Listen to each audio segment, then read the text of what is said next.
Hey everybody, Al Puglisi Drain. Still quarantined in with COVID, so I thought I'd make a series of videos helpful to the modeler. Yesterday, I made a video on making dormers on your model railroad. Today, I'll talk a little bit about scratch building chimneys.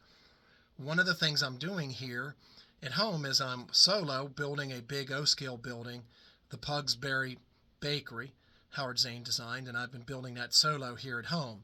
Behind me here is the Glab Fork Country Store. Now, in the structure catalog, it's called the Slab Fork Country Store, but I changed the name Glab Fork in honor of a good friend of ours, John Glab, who sadly passed away from COVID a few years ago. He was a fantastic friend, and both Howard and me and many other modelers. At any rate, this particular structure behind me I built solo, and it's for my upcoming O-scale layout, and it's got some custom-built chimneys on it. So let me show them to you. Well, in my apprenticeship series, if you go and look at some of the builds in the past videos, Howard talks about taking the basswood or the balsa wood strips, various size wood stock, and wrapping them in stone paper or brick paper and making custom bricks, making custom chimneys out of them. In this case, these O-scale chimneys are about 3.5 inches tall. They're big, and they're custom built for the slope and for this particular structure. Let me show you how it's done. Well, obviously, you want to measure the slope of the roof and get the chimney cut to the slope of the roof. Make sure it's in a perpendicular up-down position so you get the proper slope and make the chimney. And then you can attach the chimney later on, or sometimes you can cut holes directly in the roof, stick the chimney through the roof, and then use glue and tar paper or tar material or black sand around the base of the chimney to simulate a seal. There's many different ways to do it.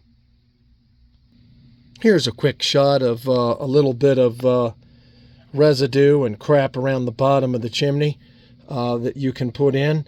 The reason it's broken here is I accidentally tore the chimney off about 10 minutes before I made this video, so I'm going to have to glue it back down in place.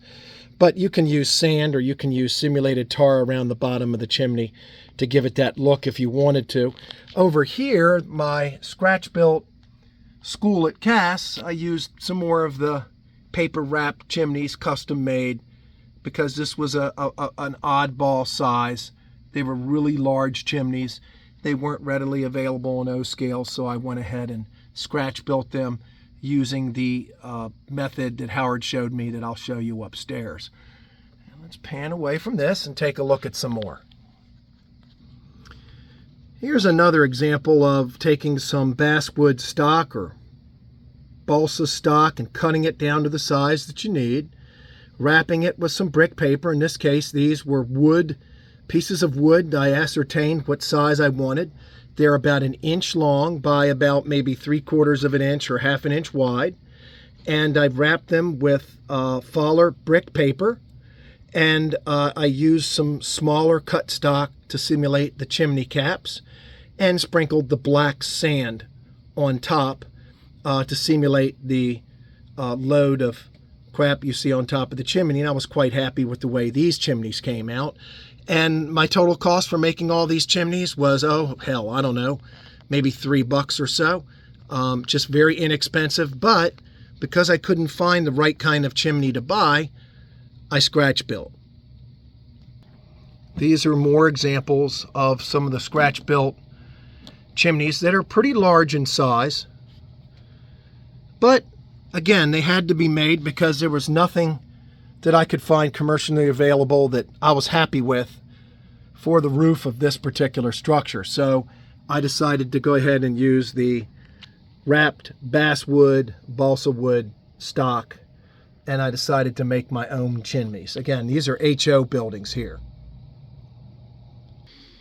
Oh, well, folks, now that we're upstairs on the top of the kitchen table that my wife will kill me if she finds out I'm at, you can see my little grouping here of some chimneys that I just made earlier today. These are custom-made chimneys similar to what you saw on the Glab Fork building.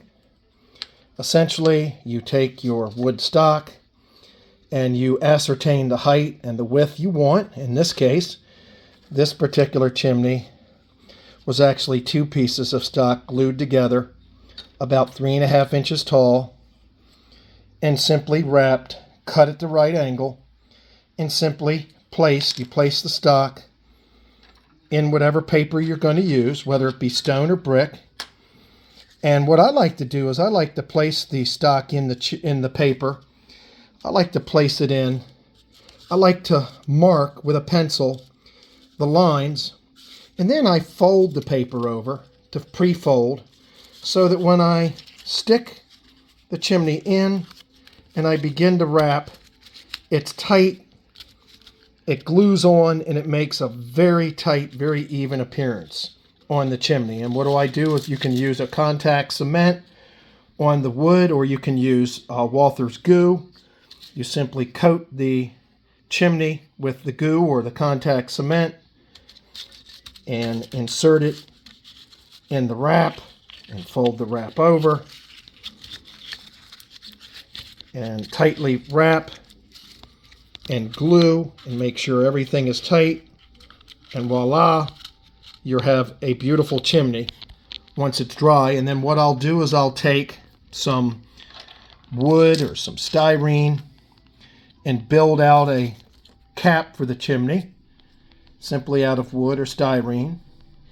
And don't pay much attention to the top there. What I do is I'll take some black sand, I'll paint it black, and then I'll take some black sand and I'll put Elmer's glue in there, and I'll pour a bunch of black sand in there and paint everything black, and it'll look very presentable there.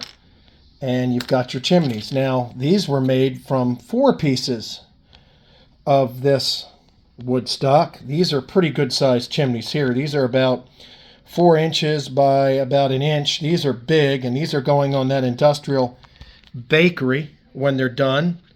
And they're going to go actually on these buildings on each side once you see the building. I hope this was a little bit helpful to you about making chimneys. I hope it saves you a little bit of money, but even more so than saving the money, again, a lot of times it gives you the flexibility to be able to make a chimney that's custom to the size that you need versus having to buy something that may not be a perfect fit. Hey folks, if you like what you see, please hit the subscribe button. I really need subscribers to grow the channel. It is very important to subscribe. The more people to subscribe, the more YouTube pushes out these videos. And please hit that like button if it helps you. Thanks so much for watching, and I hope you found this video helpful in your modeling.